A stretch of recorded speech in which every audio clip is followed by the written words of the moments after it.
Good morning. Good morning. My name is Craig, and I'll be leading facilitating the service this morning. And our topic is perseverance, fulfilling the magic of spiritual fulfillment. In 1973, I was hitchhiking across country, and it was just at the end of the Vietnam War, and a friend of mine and I were going to go to Alaska, and he had some friends up there, but it didn't work out that way. We never made it beyond the Canadian border, and I ended up in a bookstore in Minneapolis, Minnesota, and I saw this book on the shelf, and it was Autobiography of a Yogi by Paramahansa Yogananda, and that was the first time I heard that name, and it somehow that book was drawn to me. I felt something, so I bought it, put it in my backpack, and I found myself in the Rocky Mountains. I had a pup tent. I was living by myself for about 3 weeks in the late part of April.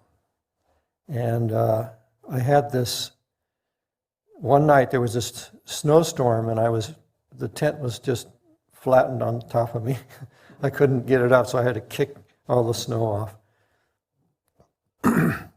So for those 3 weeks, every night I'd turn on my flashlight and I'd read a chapter of the book. And I tell you, being in the high mountains, years later, I was realizing that this was almost like Yogananda in the Himalayas, or being in the high mountains. And reading that book and finding his experiences were so unreal, wonderful. And I just wanted to go where he was or find out about him, and my interest was really piqued. This was a time when everyone was looking for some kind of communal living or something that they could fulfill their desires or dreams, and but I eventually found myself out in Santa Barbara. And a friend of mine was a surfer, and he went surfing, and I just laid on the beach. And one day we decided to drive up the Gibraltar Road, up the top of, above Santa Barbara. And we rounded a corner, and we saw all these like green houses and sheds and stuff in this little valley. And I was kind of curious about who lived there. That was interesting. And anyway, about 2 weeks later, I was in the old YMCA. It was like a little apartment on State Street, and I found there was a white van parked across the street, and so I thought I'd go over there and find out if they knew anything about Yogananda or Sunburst, I found out about Sunburst the day before in a restaurant. This guy was mentioning that some people had done work for Sunburst, and so I decided to find Sunburst. I didn't know we didn't have cell phones, and so anyway, I walked across the street, and it turns out that the guy in the van was part of that community. So I asked him where I could go, and then he told me to go up to the office at Coda Street. And so I walked in the office, and it felt like I'd come home. I was just so familiar. I didn't know anybody there, but the energy was so special. And then I found I was able to go up the hill that night, and the next morning, someone gave me a book of talks that Norm was writing for a book, and he mentioned that he lived at Yogananda's monastery, and I thought, this is incredible. I had tears in my eyes, and I realized that Yogananda had passed, but here was a direct disciple of Paramahansa Yogananda, and I just broke down. I was crying, and this is a wonderful thing. The next day, all these doubts started circulating in my mind, and I ended up leaving. Basically, I was walking down Communicable because I couldn't handle all this challenge. I don't know, but I ended up walking back up, and then I was sleeping in this. It was like a little bunkhouse below the meditation room there. It was carved out of the rock, and one night about 9 o'clock at night, I tried to go to sleep, and all these thoughts were going through my head. You don't deserve to be here.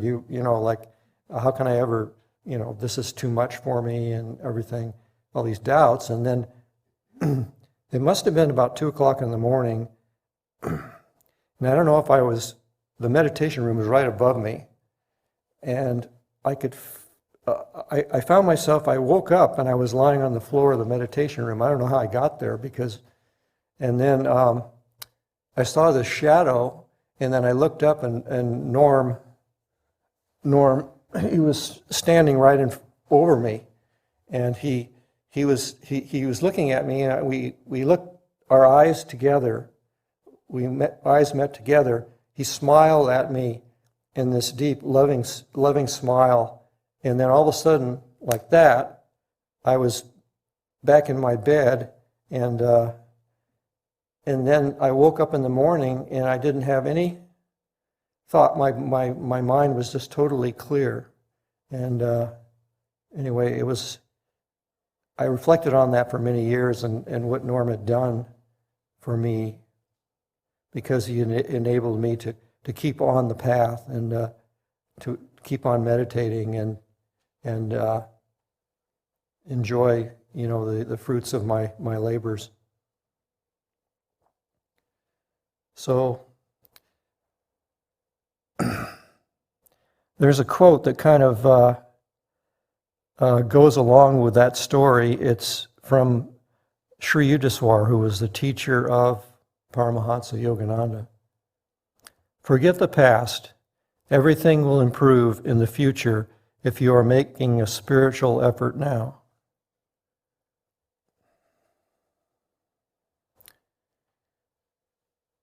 So that story got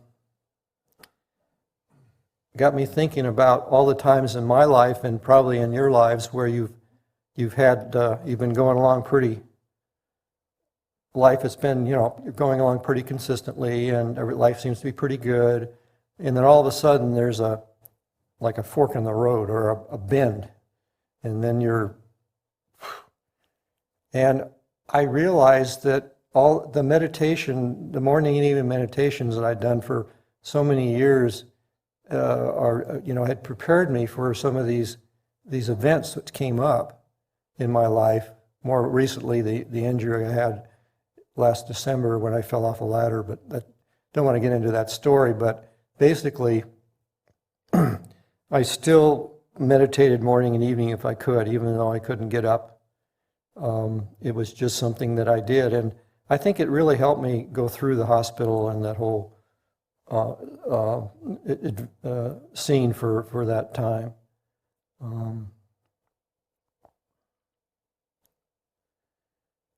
There's another a story that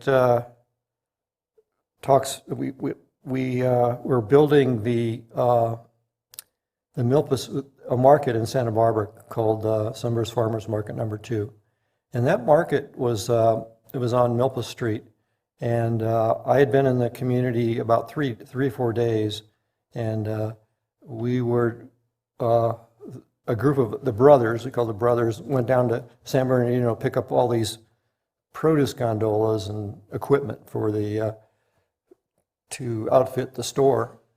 And as we were driving back, we noticed that there was a fire on the hills above Santa Barbara. And so then as we got closer, we realized it was really near where we were living, the farm. It was in the next canyon. So anyway, I was pretty tired. I'd been working 12 hours, driving to San Bernardino and coming back. And then we ended up spending all night fighting this fire, going up 1,200 feet. And anyway, we got to the top, and one of the brothers, I asked one of the brothers, is this like every day in Sunburst? Is this like every day? And he smiled and says, "Oh, this is really a pretty average day, I was like, so after 32 hours, I was really appreciative of the nice breakfast down at San Marcos High School. And anyway, 38 years later, the same place burned again, but I wasn't on that fire. So this is a quote from Newt Gingrich. Perseverance is the hard work you do after you get tired of doing the hard work you already did. So that quote, I think, kind of matches that story. And so I want, before we go into the meditation, I would like to read a couple just excerpts from some of Norm's writings, and one from Yogananda.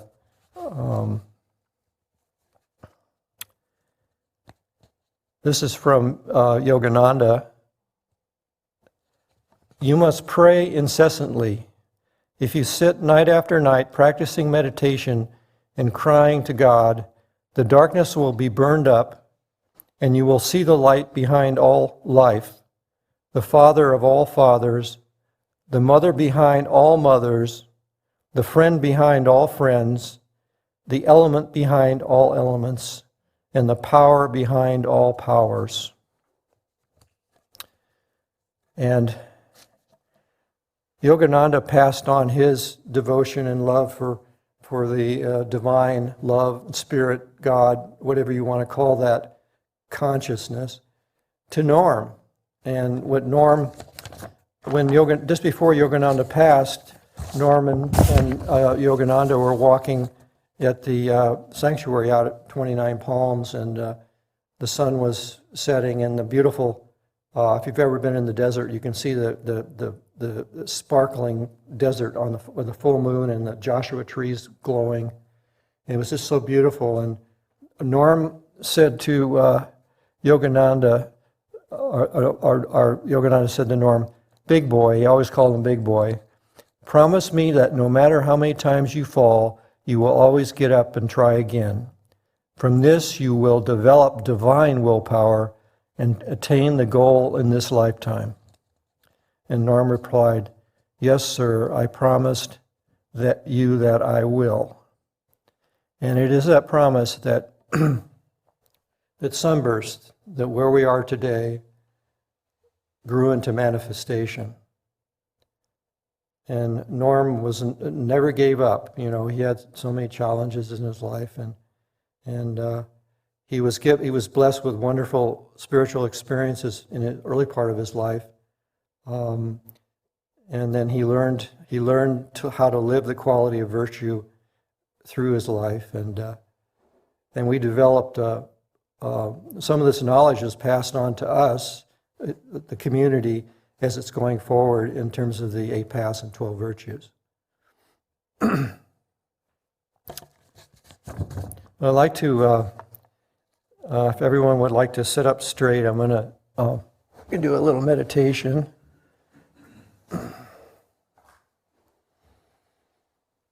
And we just want to relax our breath.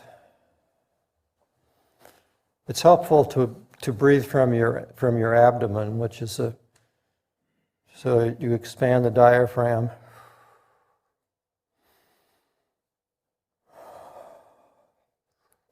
And then just do several of those deep breaths.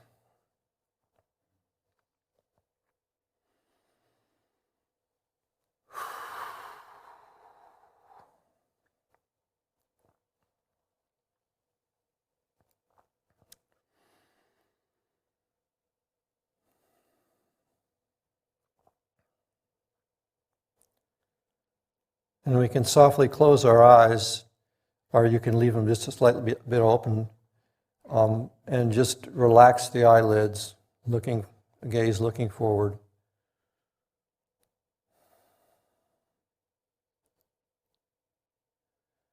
And as we listen to the sound of the bowls, let it draw us in deeper and deeper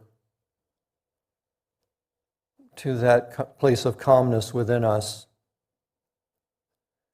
where all the light and joy is always shining.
In my last couple of years of college, I was pretty much burning the candle at both ends, so to speak, and I was going through some horrendous things with abusing alcohol and drugs or whatever. And toward the beginning of the year, I decided to, because it was just so painful, the experience after the fact, that I started going to this local coffee shop, and it was in Champaign-Urbana, Illinois. I was going to the University of Illinois. And it was in the basement of the Unitarian church. And their favorite winter drink was the wassail, which is a Norwegian or Scandinavian drink with cloves and hot apple cider and non-alcoholic. So every Saturday or Friday evening I'd go and join my friends, and we'd drink the wassail and everything. And then one Saturday I decided I was not going to order anything. I was just going to sit there and just enjoy the music. And then the waitress came up and said, "What do you want?" And I said, "I think I'll just get a glass of water." So I started drinking. As I started drinking the water, I started to feel this tingling all over my body. It was almost like, and this ecstasy started to well up inside of me. I felt like I just wanted to jump up and dance and shout and just for joy. And I did just that. I went up, and if you've seen the movies Over the Greek, he's up on the table, he's dancing and everything. So I was doing that, and the people in there were just, their jaws were hanging down, and I said, "He must be on something. Look at this. This is, And I wasn't kicked out, but I thought of that experience over the years, and I realized that when we try and overcome things, the Spirit, I always felt that the Spirit was upon me at that moment, will give you so much joy and strength that you're able to go on and face the next challenge. And for me, like for all of us, my next blessing was to come across Paramahansa Yogananda's writings and Norm, and my journey within. I'd like to have everyone, maybe if they would like to, I'm going to do a closing prayer. You can follow along.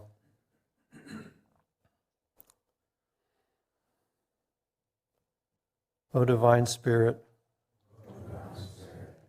our Mother and Father, we thank you for giving us the strength and giving us the inspiration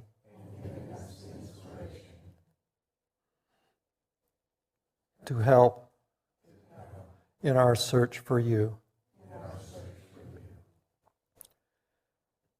For we know you love us very much, and you want us to come home to you.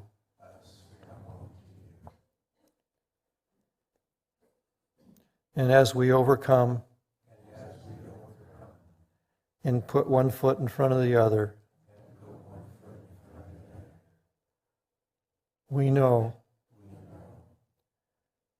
that we will eventually see you, feel you, and become one with all life.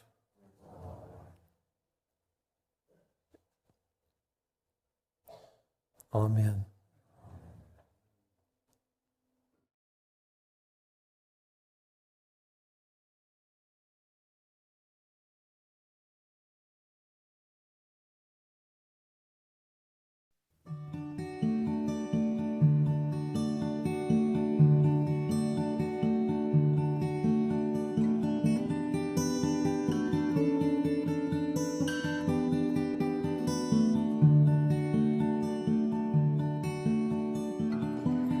turn and whirl in motion, set us into play.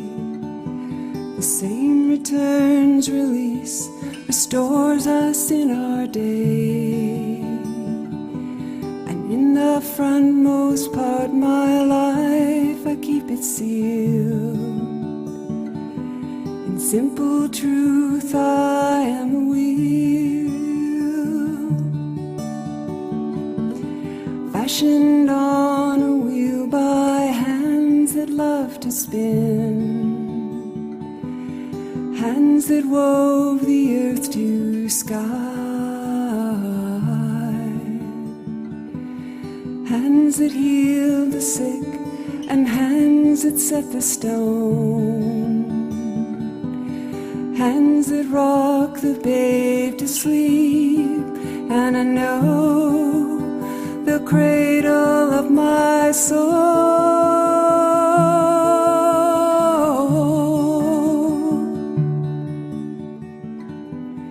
How could this world lose sight of you? How could it ever let you out of view? From such a glorious start to such a tragic end. All I know through it all in my life, I want you back again.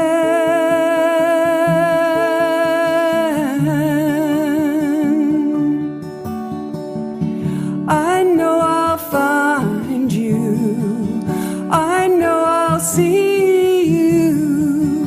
I long to meet you, I long to be in you. I know I'll find you, I know I'll see you. I long to meet you, I long to be in you.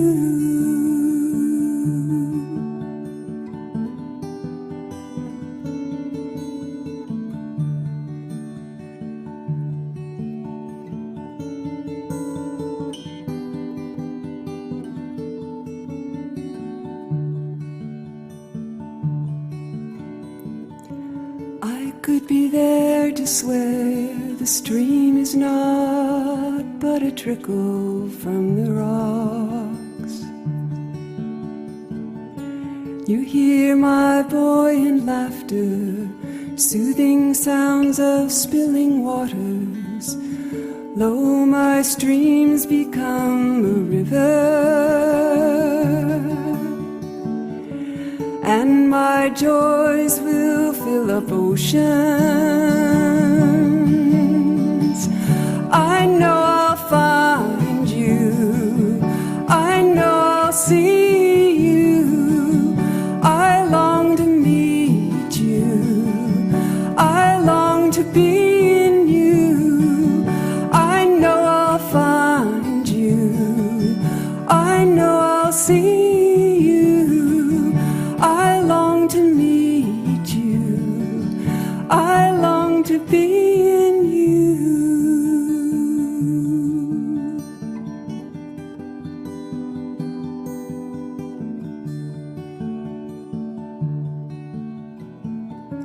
I could be there in that place, the silent waiting, holding space, when your heart is asking about its next breath.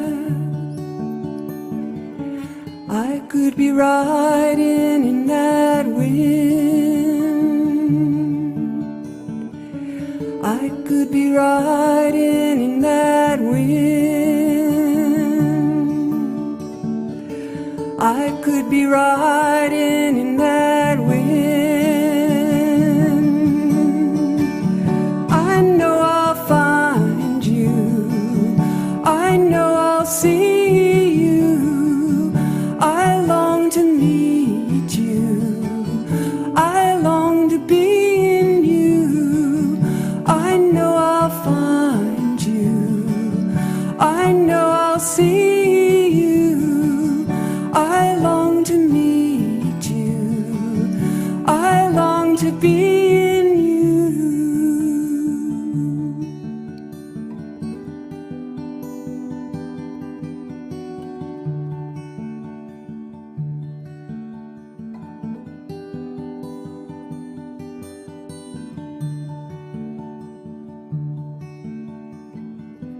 A turning, whirling motion set us into play. The same returns, release, restores us in our day. And in the frontmost part, my life, I keep it sealed.